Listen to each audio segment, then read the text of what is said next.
All right, this video is on polynomial operations. This will be the last video for test one, of last term, okay?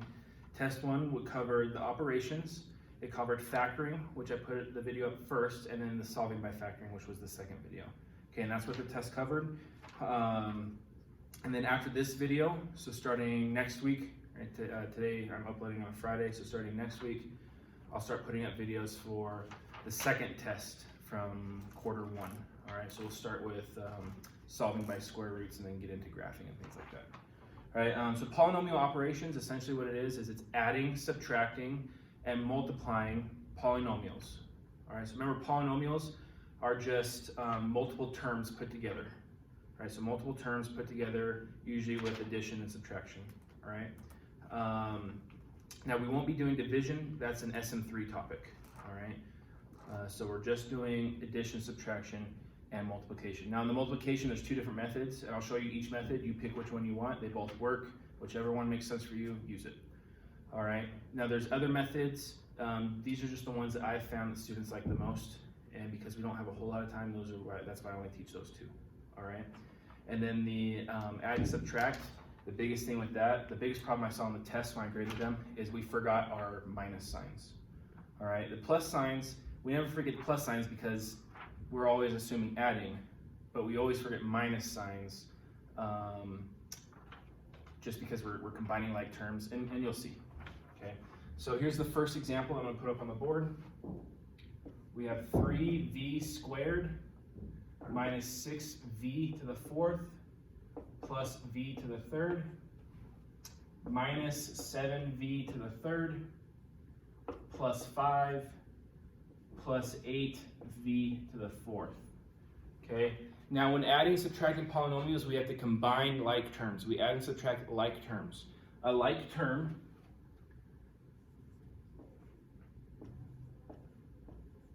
okay, that's actually probably the better one to do. A like term is where the variable, so the v here, the variable, and the exponent of the variable is the same. Okay, we don't care what's out front, we don't care what the coefficient is. Okay, the variable and the exponent of the variable has to be the same for it to be a like term. So for example, 3v and 4v squared are not like terms. Even though they both have v's, this is v squared, v to the second power, and this is just v to the first power. All right, so they're not like terms. All right, when I add and subtract polynomials, what I like to do, and I'm going to show it up here, you don't have to, it's just I tend to forget numbers, right, and forget signs also if I don't specifically remind myself. All right, so I'm going to circle this minus sign to remind myself I got to minus, okay? And I like to start with the biggest exponent first, so I'm just going to find, okay, here's a 6v to the fourth, it looks like it's the biggest exponent. So I have a 6v to the fourth, and I'm going to underline it. Anywhere else I see a v to the fourth, I'm going to underline, because that means I need to add those together. They're like terms. So I'm going to go negative 6v to the fourth minus 8v to the fourth. Negative 6 minus 8, negative 14v to the fourth. Okay? Then I'm going to go v to the third. Oh, there's one. Now I'm not going to do an underline the same style because I don't want to add these together. So I'm going to do a different style. I'm going to do like a little, it's called a tilde, right, in the Spanish language. Right, this little thing, it's usually above the N for N. Anyways, I'm going to do this little tilde here. Okay, underneath the v to the third, and here's another v to the third. So I'm going to have v to the third minus 7v to the third. Well, 1 minus 7, negative 6v to the third. Okay, and then I'm going to go look at find v squareds. Here's a v squared. I'm going to do just a jagged line. Is there any others? Nope, so I have 3v squared. Okay, and that's it. So plus 3v squared. Do I have any just v's? Nope. Do I have anything without a variable? Yes, right here, right? So that 5 But as I'm reading left to right, remember we always read left to right in math. As I'm reading left to right, I have a minus 5. Okay, minus 5. This negative, you're taking this whole thing and you're subtracting this whole thing. So this minus applies to this whole parentheses, that whole polynomial or the trinomial. Right? There's 3 terms, so it's a trinomial. Anyways, this is your answer. Okay, and that's your answer.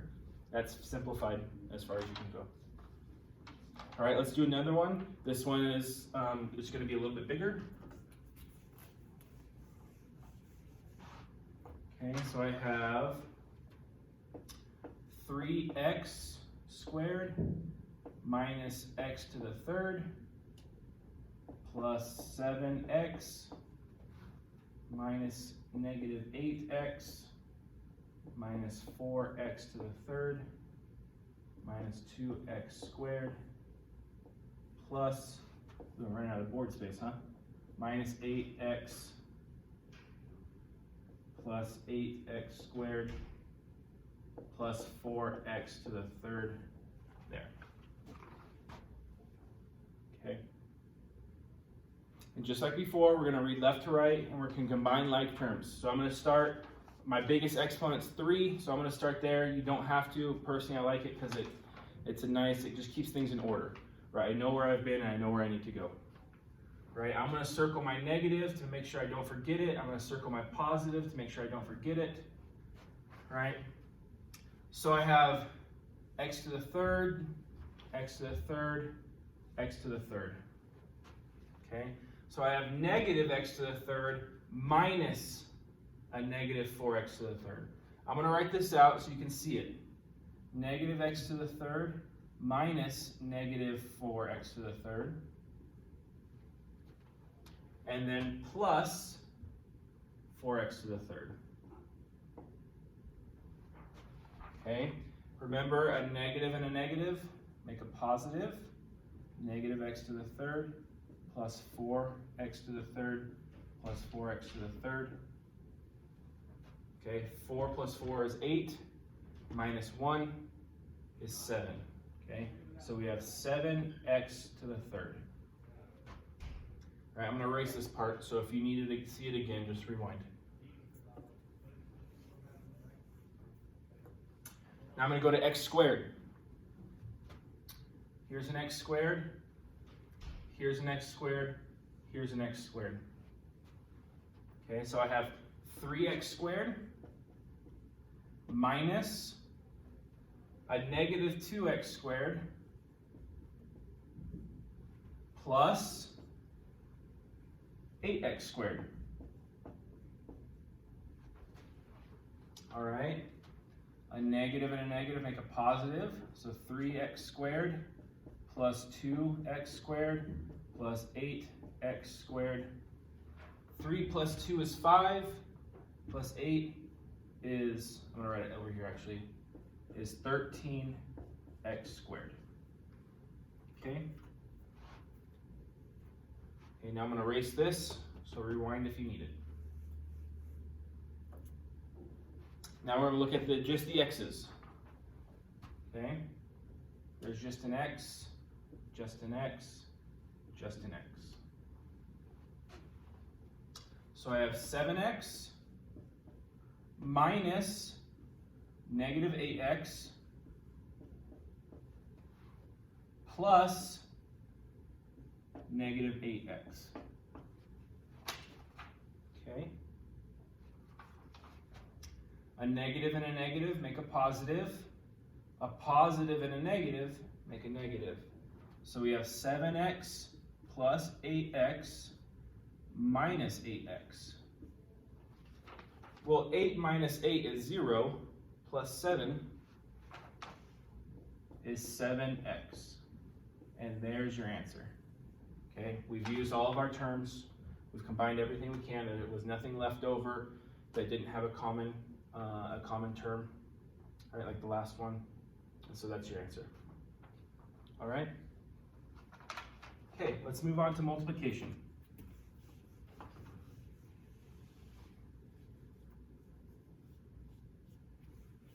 Okay, let's move on to multiplication. Let's see here. let's do 6n minus 4 times. Now when the parentheses touch like this, that means multiplication, right? See how there's not a sign, there's not a plus or a minus in between? The plus and the minus means add or subtract. But when there's not a sign, when it's touching, that means multiplication. 2n minus 1. Okay, the first method I'm going to show you is the horizontal method. So we're going to multiply horizontally. Now remember, horizontal is left and right. Okay, it's left and right, that's horizontal. So we're going to multiply left and right. With the horizontal method, right, it's called distribution. No matter what you do, it's called distribution. That's what the multiplication is called, is distribution. We take every single term in the first parentheses and multiply it by every single term in the second parentheses. So 6n times 2n, 6n times 2n,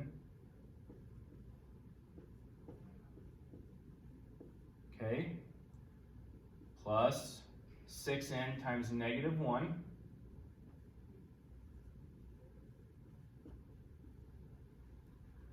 plus negative 4 times 2n,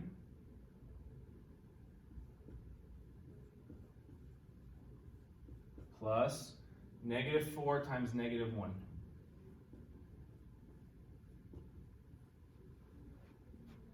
Okay? Now once you get good at this, you won't need to do this. I'm just writing out so you can see exactly what's going on in my head. Okay? Now with multiplication, it doesn't matter the order you multiply, right? 3 times 4 is the same as 4 times 3. It doesn't matter the order. So when I multiply these two, 6n times 2n, it's 6 times 2 is 12. N times n is n squared. Right? When you multiply something by itself, it's a square. So n squared. Okay, 6n times negative 1. Well, 6 times negative 1 is negative 6 times n, negative 6n. Negative 4 times 2n, negative 4 times 2 is minus 8 times n is negative 8n. Negative 4 times negative 1, negative times a negative is a positive, so plus 4. Okay, we're not quite done yet. This is why we did the simplifying to add and subtract polynomials first. That's because look here. Those are common terms, right? They both have n to the first power. 12n squared, negative 6 minus 8, negative 14n, plus 4. There's your answer. Okay. Now we can't add negative 14n and 12n squared because even though they have the same variable, different exponents. This is squared, this is to the first, right? This is to the second power, this is to the first power. So they're not like terms, they're not common terms, so we can't add them together, so we're done. Okay? All right, I'm going to show you the box method now.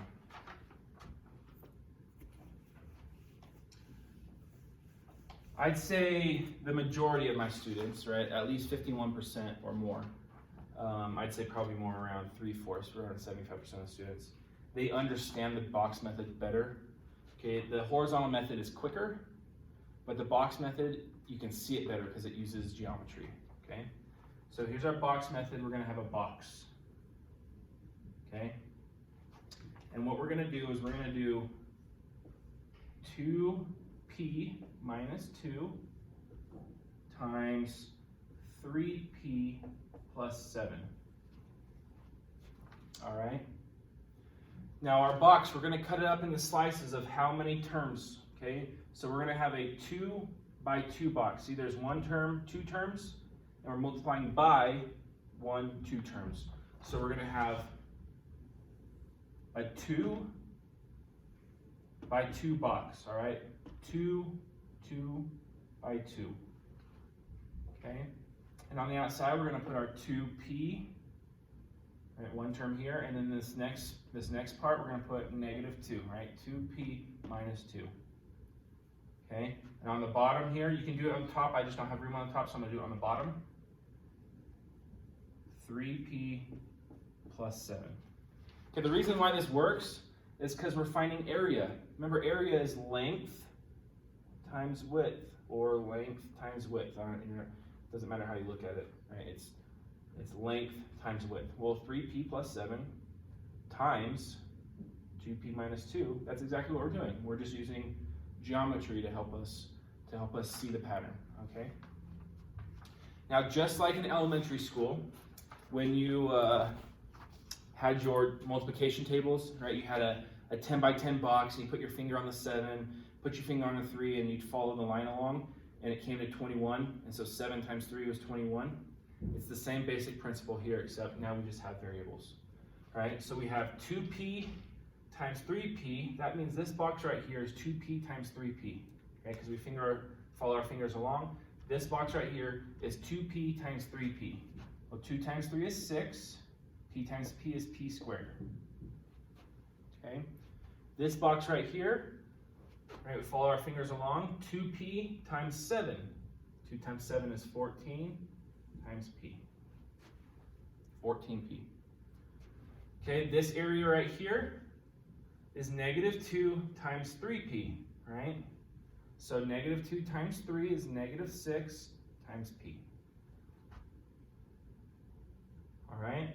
And then negative 2 times 7. So in this box right here, it should be negative 2 times 7, which is negative 14. Okay? Now, we're done multiplying. Okay, another huge mistake I saw on most of the tests was if you use the box method, then the students started multiplying again. Okay, don't multiply. You've done your multiplication, right? You just need to bring these out and make a polynomial. So we have 6p squared, okay, plus 14p minus 6p minus 14. Okay, combine like terms. So we have 6p squared. 14 minus 6 is 8p minus 14. And there you go, there's your answer. All right, so I'm going to state this again. Once you've got what's inside your box, you're done multiplying. That's how you got what's inside your box, is you multiplied. All right, it doesn't make sense to multiply twice because this just says multiply once, right? It's kind of like when we added. We didn't add once and then all of a sudden just start adding again because it didn't tell us to do that. Okay, so we just multiply them one time and take what we get from our multiplications here and bring them down. Okay, and that's it for this video. Those are the polynomial operations. All right.